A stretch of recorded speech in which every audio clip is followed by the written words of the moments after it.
If you ask yourself, I want to have this outcome happen, what do I have to do to make it so it's inevitable? It does something to the way that you think. It makes you set up what I call conditions, right? Setting up the conditions for success. And a perfect example, if you want to lose weight, most people aren't willing to do the things that it takes to lose the weight, right? They're not willing to eat the right food, or they're not willing to do the exercise. But if you say, what would make it inevitable, then your mind goes, oh, inevitable. I'd have to maybe get an accountability partner who comes over here every day, and I tell them, if you come over and I don't go jogging with you, I'll give you $100.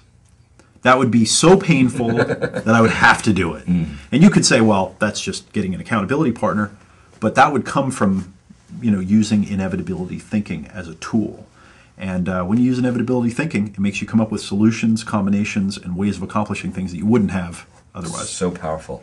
So I assume, just knowing you and the kind of value you create, that you're going to make it inevitable that anyone who attends Altitude is going to actually become more successful using the strategies and the tools that you're going to offer. Are there other things in Altitude that you want to talk about that that are unique or interesting ways of thinking about or approaching business that are new or you've developed that you want to share? Yeah, I'd love to.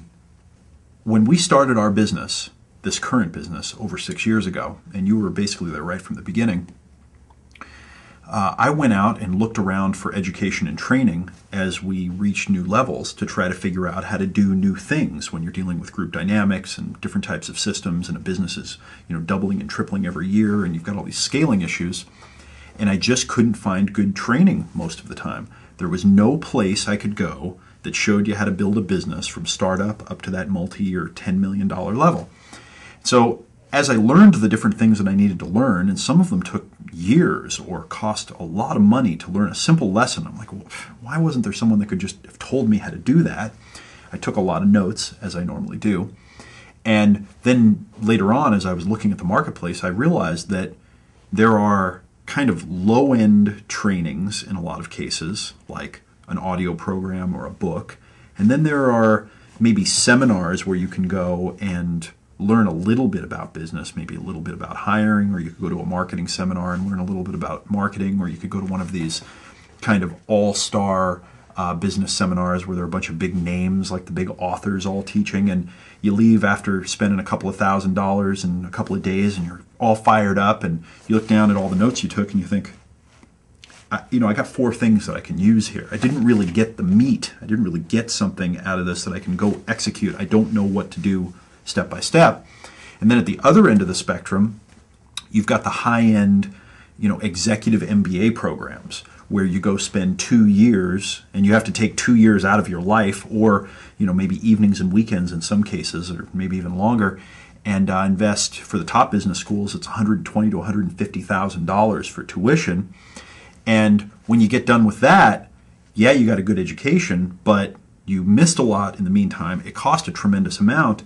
And I've got to say, I've talked to a lot of people that have gotten MBAs who didn't get the ground level stuff that you need to know in order to grow and scale your business, right? A lot of it is theoretical. A lot of it's not practical. You don't get the hands-on stuff. So, and again, those are, 6-figure investments. So what I wanted to do is put together a mentoring program for entrepreneurs where they could come in.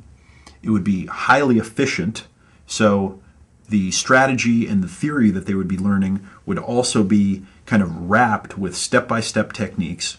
They would be trained by not only me, but also the leaders that are on our team. Part of the training actually involves over 10 of the different managers and leaders that actually work inside of our business, because I also saw that there is no training program where you can learn from people that are running businesses, that are actually managing teams of people. And then also we have guest kind of faculty trainers who have grown businesses, grown $10 million or larger businesses, and also those who have specialized in their careers helping people grow these businesses. So it's a holistic approach.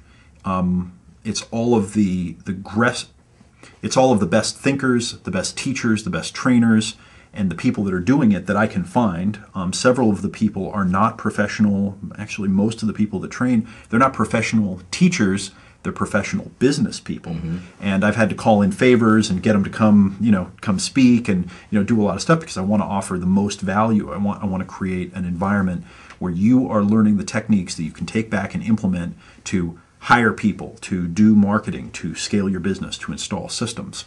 And the format of the program, would it be helpful if I just kind of break down the format and give you the key pieces?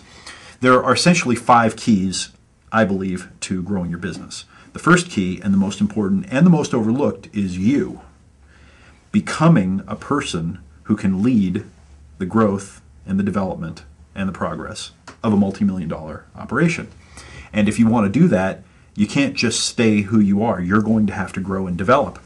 And there's emotional growth that has to take place. There's psychological growth. There's logical growth. There's physical growth.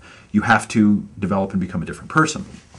And one of the concepts that I've been doing a lot of work on is what I call the multitasking myth. And it's become very popular in the last 10 years, 20 years, to become known as a multitasker. Or if someone's talking to you and you're playing with your BlackBerry or you're working on email and they say, hey, are you listening to me? You're like, yeah, I can multitask. And we kind of wear it as a badge of honor. I can multitask. And what has been discovered over the last several years is that multitasking actually hurts efficiency. This mindset of I'm a multitasker is taking value away from us. My friend Tim Ferriss, who wrote a great book called The 4-Hour Workweek, he wrote a great blog post on this, and the theme of the blog post was smoking pot lowers your IQ less than multitasking. And he quotes this article that was in the paper about how they tested the IQs of people that were smoking pot and then the IQs of people who were multitasking and working on their BlackBerries and answering emails and whatever, and that there was actually a greater drop in IQ from people that were dealing with interruptions and multitasking than there was from getting high, which is actually not really that surprising because if you walk into most office environments right now, and you'll notice if you sit down in business meetings with people, they're just scattered. They're just not there, There's another development that's happened recently, just over the last year or two, that I've heard about. This woman discovered, I believe it was a woman, and she coined the term continuous partial attention. And this phenomenon is we humans are overwhelmed, and we've got so many things to worry about that we're now kind of carving off parts of our mind to be continuously paying attention to something, vigilant about some aspect. And we never shut off. It's just always thinking about or worrying about or paying attention to that thing. So we're even fragmenting our ability further. And if you want something to work on and develop, and unfortunately we don't have the time to get into all the details here, but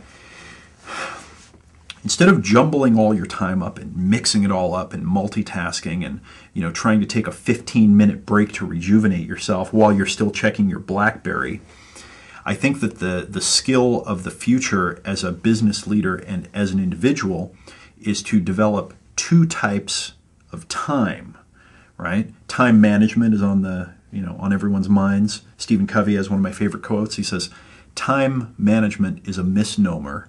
The challenge is to manage ourselves, right? We have to learn to manage us because time's going to go by. You can't manage it. You got to learn to manage yourself. So in my world, in my reality, there are 2 types of time, right? There are 2 types of the way that you are interacting with time. One is when you're engaged, and the other is when you're disengaged. One's when you're plugged in, the other is when you're unplugged. One is when you're focused in your best talent, in your strength, adding massive value, creating massive value, and you're in that state that Mihai Csikszentmihalyi calls flow. And the other is when you're unplugged, you're rejuvenating, you're renewing yourself. You're doing what Stephen Covey calls sharpening your saw. And the better that you can become at separating those 2 things and learning to do each of them better and better and to not mix them all up, the better. Now, I don't mean to interrupt you, but no. you've actually done